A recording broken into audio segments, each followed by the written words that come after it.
A few staff were gossiping quietly. This was not the first time they felt contempt for Wilson Young. The man was just like them before, a mere delivery staff. But he was such a shameless bootlicker that he had ended up securing a manager position only by sucking up to the higher management. Just then, a black Bentley stopped steadily in front of the company's entrance. After some thought, George had decided to come and take a look at the company in person, thinking that he could be of help to the young master. If it could put the young master in a good mood, the young man might even make a trip home. Wilson was standing behind Mr. Tank, rubbing his hands in anticipation. He's here. He's here. He knew that the arrival of the new owner meant the arrival of his opportunity to show his performance. Just then, Philip, too, arrived and stopped his scooter right in front of the Bentley. The moment he saw Philip, Wilson's whole body trembled with rage. He pointed at Philip and yelled, "Philip Clark, why are you here? Hurry up and get out of the way," too, arrived and stopped his scooter right in front of the Bentley.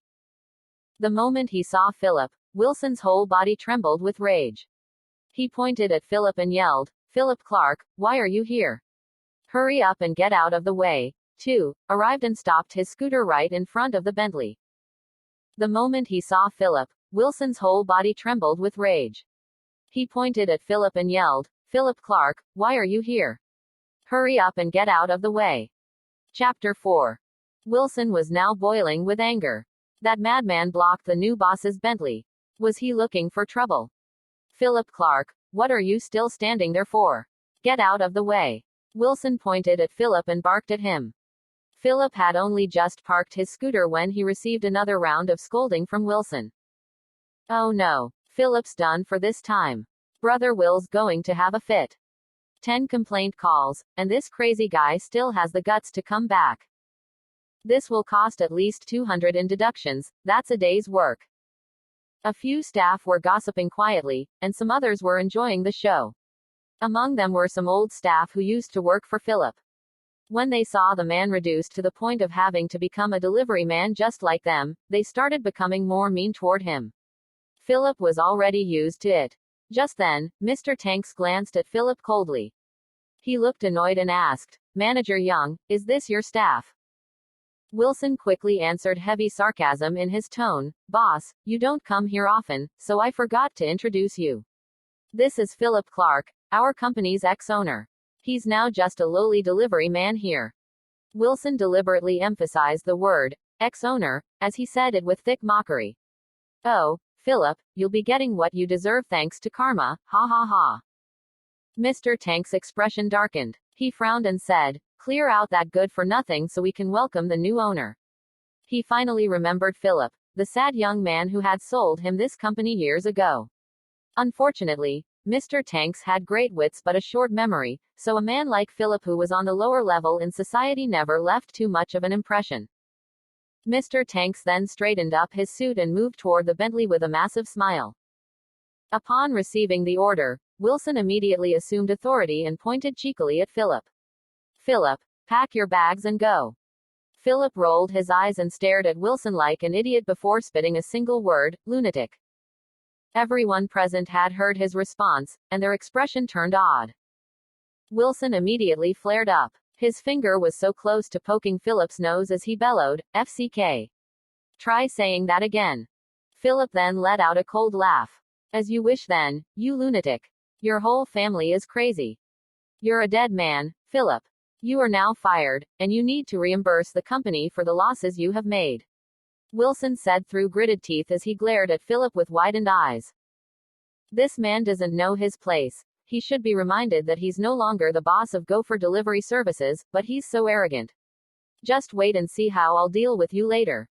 Suddenly, the Bentley's door opened, and an elderly man with a walking stick came out with a furious expression.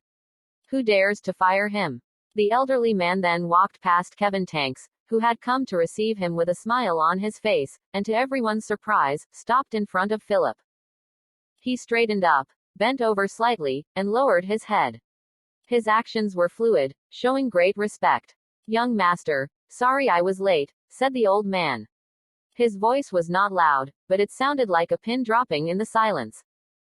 Young master. Everyone was stunned. Had Philip Clark suddenly become a young master? What was going on? Kevin Tanks was dumbstruck as the smile on his face stiffened. Wilson instead was so shocked that he let out a huge laugh. Old mister, are you our new owner? You can stop joking around. This Philip is the lowest level of staff in our company, so you must be mistaken. George merely glanced at him coldly, thinking, how could an ordinary fellow like him understand his young master's greatness? Kevin frowned slightly and jogged over before ardently saying, President Thomas, please don't joke with us like that. Come, let's talk inside. Kevin Tanks was an entrepreneur, so he could recognize George Thomas. The man was the president of Apex Group, an overpowering figure in Riverdale City. However, George remained rooted to the spot, glaring coldly at Kevin and Wilson with a dark expression. Who's joking with you? This is your company's new owner. How was that possible? The new owner was Philip. Wilson did not believe it, and neither could Kevin. Brother Will, didn't you just say that you want to fire me? Philip looked at Wilson, trying not to smile. Philip, are you asking for trouble? Don't call me Brother Will. Wilson roared. He hated that nickname. You better scram now and reimburse the company's loss. That'll be 10,000. Wilson smiled sardonically. Ha, how could Philip be the new owner of the company? With the likes of him. Don't make me laugh. Philip, however, was still staring at Wilson, trying not to laugh. What are you staring at? Hand out the money now. Wilson sneered. What's wrong with me staring? Philip smiled. You're just looking for trouble, aren't you? I'd just be doing you a favor if I didn't fire you for what you have just said. Wilson stood his ground, snickering. He was the company's manager, so he naturally had the authority to fire a staff below him. Then, I'll tell you what, Wilson. I'm firing you now, so you can beat it. Philip leaned against his scooter with his hands stuffed in this pocket as he said nonchalantly. This Wilson Young was an idiot. He still could not figure things out at this point, but Kevin Tanks, who had been standing on the side, had finally come to a realization. Shit. Philip is the company's new owner. At this thought, cold sweat started to form on Kevin's forehead as he looked away, reluctant to face this scene. He wanted to strangle Wilson. What did you say? You fire me. Wilson laughed with a twisted expression. Did this Philip hit his head somewhere to be able to spout such nonsense? At that moment, George, who had been standing beside Philip, shot Wilson a cold glance. If our young master says to fire you, you're fired. George's expression was dark. To think that someone would have the audacity to humiliate their young master, what a fool. Wilson then realized that his new boss was standing right in front of him. But before he could react, Kevin had thrown a tight slap across his face and roared, Wilson Young, get lost this instant. You're fired. This Wilson Young was an idiot. Kevin wondered how he had believed this man and had even promoted him to a manager position in the first place. Boss, what do you mean by this? Wilson held a hand to his cheek, staring at Kevin in disbelief. What I mean is that Philip Clark is the new owner, and since he says you're fired, you're fired. Everyone was stunned at Kevin's words. Wilson's whole body was trembling as he shouted, impossible. He's already bankrupt, so how could a broke man like him be the new owner? Kevin frowned. He's not as simple as you think he is. Wilson turned to look at Philip, his expression faltering. He finally realized that the old man standing in front of Philip was President Thomas of Apex Group. A rich man worth billions and the wealthiest man of Riverdale City. And if he addressed Philip as his young master, then, Wilson Young, from now onwards, you're fired. Beat it. Philip straightened himself up. After he spoke, Wilson stood rooted to his spot, dumbstruck. Weren't you just enjoying yourself scolding me earlier? You were even trying to fire me. But, too bad for you, I'm the new owner here. If I want you gone, you're gone. There was a loud thud. Wilson fell to his knees and clung onto Philip's leg. Mr. Clark, I was too blind to recognize you for who you were. I was too full of myself. Please don't fire me. Seeing that we used to be colleagues, please let me stay in the company. I'm willing even to make deliveries. Philip snorted. Now you know that you're at fault. But, would you have forgiven me if this didn't happen? Your wrongdoings will only bring about self-destruction. Philip had pushed Wilson over a cliff with just a few words. After that, he turned to look at the company's staff and said, I know that a lot of you had looked down on me when I was in my darkest moments, but that's okay. From today on, all of your salaries will be doubled. In an instant, the staff all went into an uproar. Double pay. Mr. Clark is awesome. I love you, Mr. Clark. Philip then looked at a beautiful woman standing at the back of the crowd and announced, one more thing, Wilson's manager position will be replaced by Miss Agnes Summer. Swish. The crowd turned their heads back to look at Agnes, a woman dressed in a black uniform skirt set that accentuated her perfect figure. Agnes stared at Philip in surprise, unable to catch her breath until Philip was about to leave. Seeing as he was about to disappear into the Bentley, a peculiar emotion sparked in her eyes. Agnes ran to the car and stopped right in front of the car window, her chest almost falling out. She pursed her lips then said, Philip. No, Mr. Clark, are you promoting me to become a manager? Philip's eyes indistinctly stole a glance at Agnes' fair bosom, then he smiled and asked, Sister Agnes, what's wrong? Don't you believe in your abilities? This woman, Agnes Summer, was sensible, had a great figure, and was beautiful. She had been working under Philip before this, so promoting her now was not unexpected. This was the privilege of being the boss. I'm just afraid I might not be good enough. Agnes sounded conflicted. She had never imagined that Philip would become the new owner so suddenly. Although he was already the owner before this, the company was tiny, with only a few staff. The company's turnover had now exceeded 5 million every year. That must mean that Philip had spent billions on buying over the company today. Relax, Sister Agnes, take your time to get used to things, and don't worry. Philip smiled, and that served as a tranquilizer for Agnes. As she watched Philip leave in the Bentley, Agnes pursed her red lips as she pondered. Just who exactly is he? Why did he have to act poor if he was so rich in the first place? Inside the Bentley. Young master, there is an investment project tomorrow, and you have to meet the other company's boss. A smile appeared on George's wrinkled face. I'm not going, answered Philip crisply. He did not want to care about any of this. I was forced to inherit the family wealth, so don't even think about asking me to go anywhere. Then, young master, please return that 100,000 to me, said George calmly. Philip's eyes widened in shock before finally answering, albeit reluctantly, fine. I'll go, okay. To think that the heir of a wealthy family like me has to bend over backward for 100,000. How sad. Sigh. All right, young master. I will come and pick you up tomorrow. George smiled. As soon as he got out of the car, Philip heard a puzzled voice. Philip, why are you here? Philip subconsciously turned to see Wynn with a confused expression as she stared at him with an odd gaze. Philip panicked internally. Oh no, Wynn is going to find out about my identity. Chapter 5. Why are you here? Wynn frowned and glanced at the Bentley beside Philip. Did he just come out from that car? Is this my wretched husband? Or do delivery companies now deliver meals in Bentleys? Philip stammered, then swept a look at George, who was smiling like a flower through the window. The old man quickly put out a hand and said, Young man, thank you. It's thanks to you that I finally found this place. Let this old man treat you to a meal next time to show my gratitude. Philip smiled and nodded politely.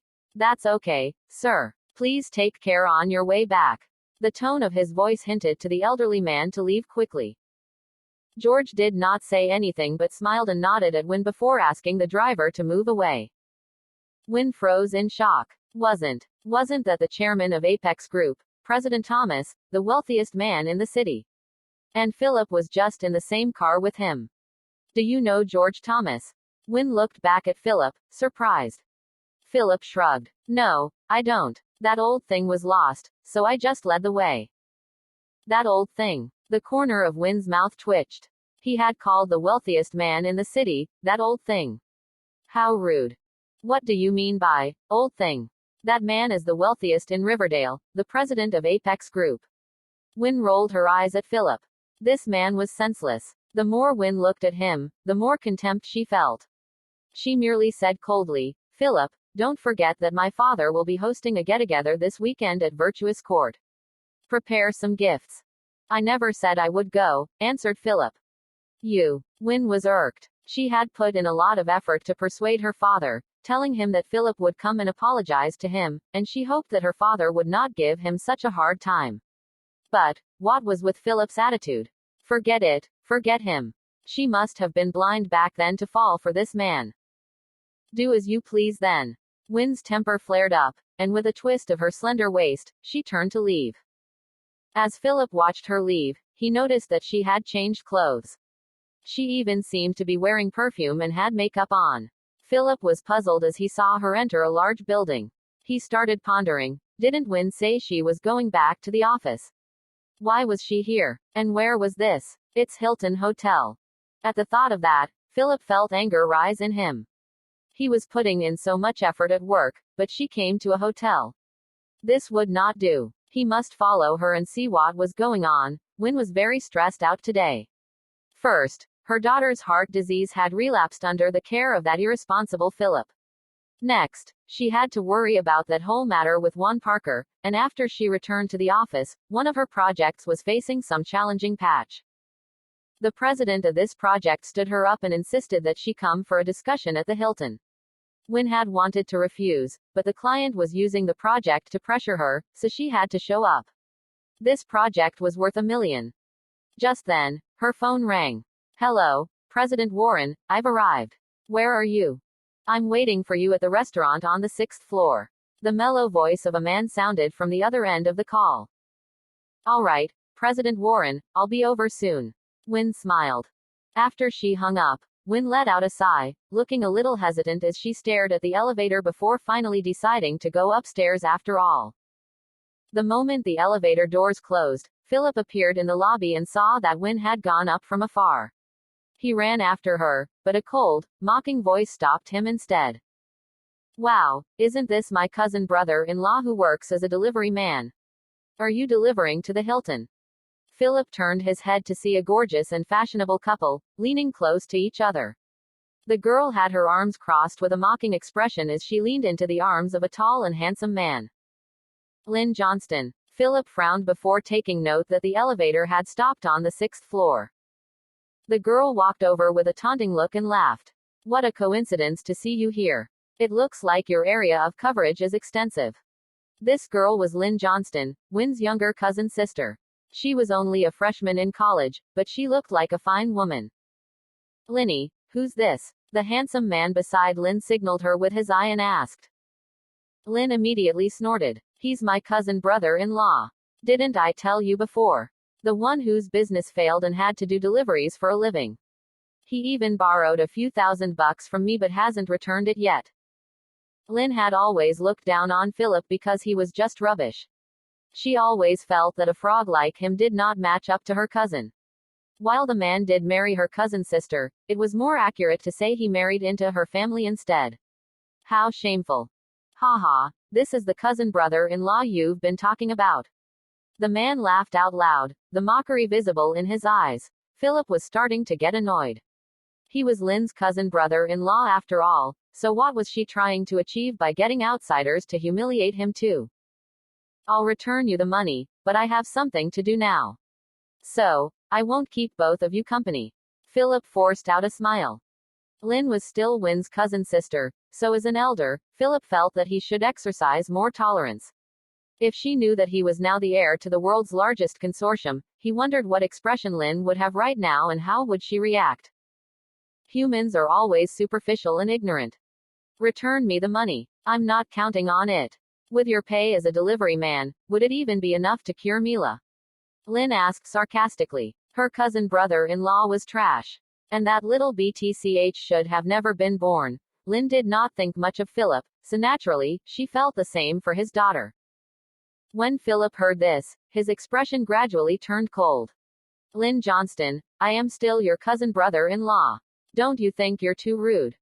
Ha! Lynn snorted. I've never acknowledged you as my cousin brother-in-law. You just happen to be clinging onto my cousin's sister and married into our family, nothing more. How shameless. Who did he think he was to use his identity to pressure her? Wow, he's a live-in son-in-law. Lynn's boyfriend laughed, sounding surprised. How wretched was this man to be able to stoop so low? Lynn waved her hand before tugging her boyfriend's arm and said, Forget it, let's go, Hugh. Standing beside a person like this makes the air all greasy and smelly. Philip's eyes darkened. His hands balled into fists as he watched Lynn swaying her hips and walking away with her boyfriend in tow. The two people were still mumbling to each other. Your cousin brother-in-law is worthless. He's not my cousin brother-in-law. If you keep saying that, I'll stop talking to you. Philip took a deep breath to calm his emotions. He should not be bothering himself with brats like them. He then turned around and ran into the elevator to go up to the 6th floor. Philip had circled the whole area before finally noticing Wynn's silhouette inside a Western restaurant through a glass wall. What the FCK? What angered him was the sight of a bald and oily fat man sitting across Wynn, reaching out his arm as he tried to touch Wynn's hand with a disgusting expression on his face. Oh, a cuckoo bird. Wait, where is it going? This is not a beautiful sight at all. Philip was furious. He dug out his phone and called Wynn immediately. Inside the restaurant, Wynn tactfully rejected manager Warren's goodwill countless times, but the man was unwilling to give up. He was even trying to touch her hand. It was at this moment, her phone suddenly rang. This was her chance to take a breather. I'm sorry, Manager Warren, let me take this call, said Wynn, and she stood up to walk out of the restaurant.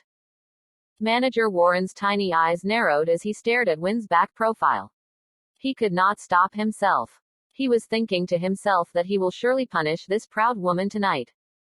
Hello, Philip, is something up? Wynn stood outside the restaurant. I'm in front of you. Wynn then abruptly looked up to see Philip staring coldly at her. She frowned in confusion. Why was he here? Are you following me? Wynn walked over with a frosty expression and asked icily. She had just run into Philip downstairs, and now he was here at the restaurant entrance. What was this if it was not stalking? Excellent job, Philip. You're even starting this disgusting hobby of stalking someone now. Philip laughed. I don't have that kind of time to be following you. I just happened to pass by. He then glanced over at the fatty inside the restaurant and asked, who's he? Is he more important than Mila? To come out and meet this fat man instead of going to the hospital. You're something, aren't you? Wynn was annoyed by Philip's interrogative tone, but she explained nonetheless, a business partner. We're here for a business discussion. A business discussion. I saw him making moves on you. Are you having a business discussion or a date? Philip questioned. Wynn's expression darkened. She crossed her arms and said in a hateful tone, Philip Clark, what are you trying to say? Are you suspecting me of an affair? I grind myself away every day, working just to earn money to cure Mila. But, what about you? Does making deliveries every day earn you a great future? I have asked you to apologize to my parents, but have you done that? You're just a coward. As she spoke, Wynn grew more agitated as tears started to pool in her eyes. She turned away and sniffled. Forget it. It's no use telling you anything. I'm not coming back tonight. Was she not coming back? Philip was dumbstruck. Did she mean she was going to stay out tonight? With this fatso? What if I can help you? Asked Philip. Seeing Wynn in this state, Philip could easily guess that this discussion was not easy. That business partner must be threatening her. At the same time, he felt guilty, realizing that his attitude had been inappropriate earlier. What can you help me with? Can you bring me a $1 million worth of order? Wynn laughed. Her tone was cold. She never counted on Philip to be able to help her with anything. It's just a $1 million order, I can, said Philip. He did not lack the money now. With just one sentence from him, he could even buy over Wynn's company, much less a $1 million project. It was a piece of cake. Philip, that's enough. I don't need you to worry about my troubles, answered Wynn coldly before turning around and going back into the restaurant. Don't need me to worry. But, you're my wife. Philip stared after Wynn with a bitter smile and then took out his phone. Chapter 6. Philip casually made a call to George Thomas. George, help me check for the latest projects that Wynn Johnston is handling within Beacon Pharmaceutical.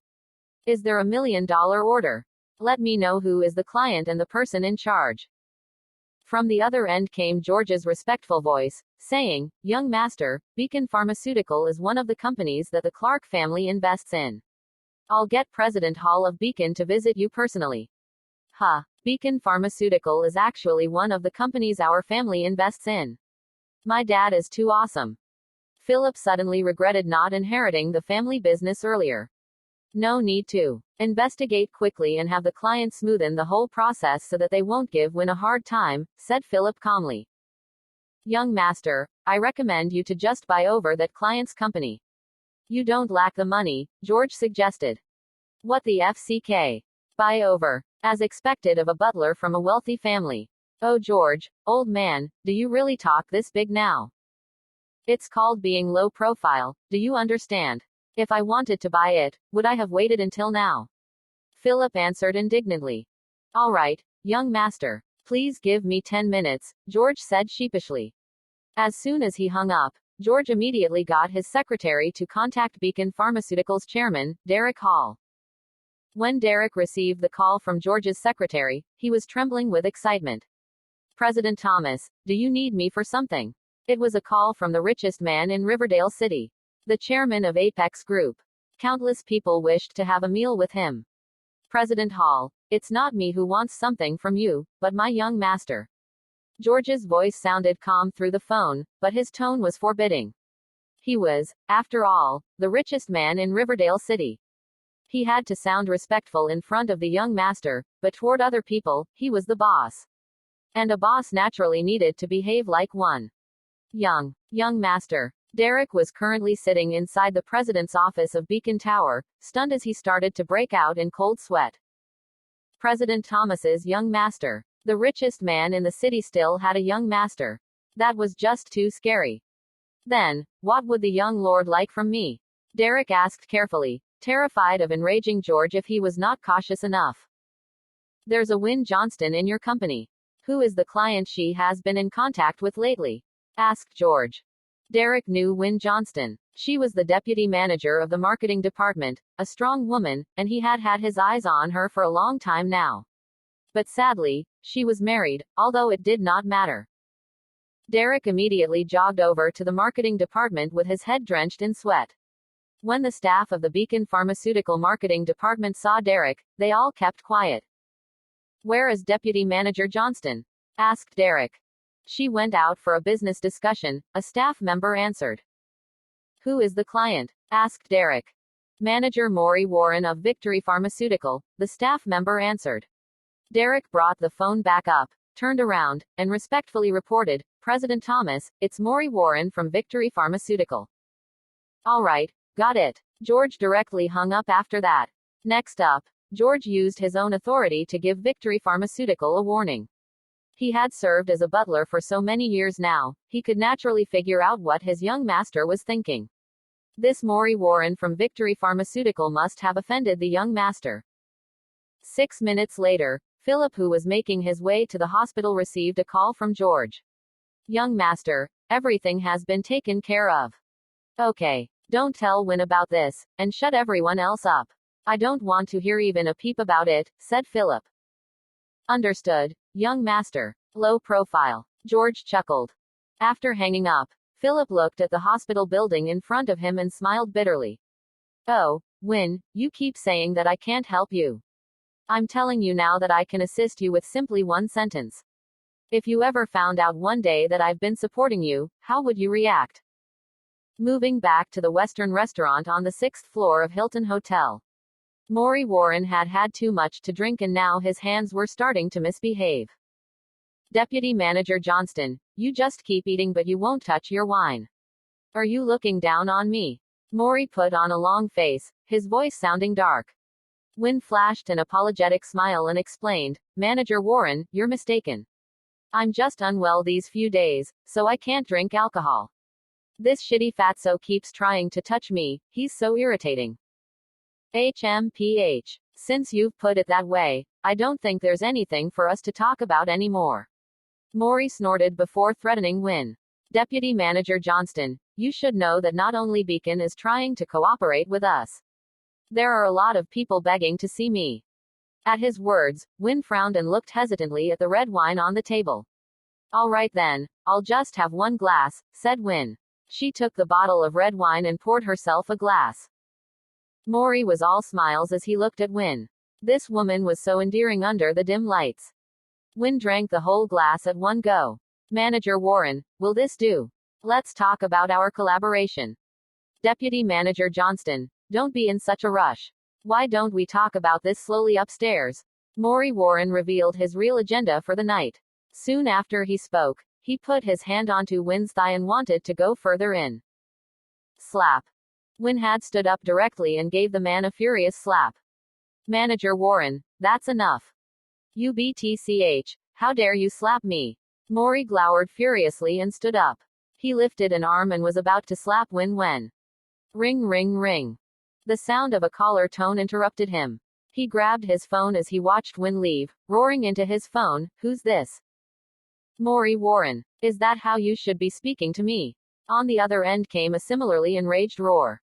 President Lewis. I'm sorry, so sorry.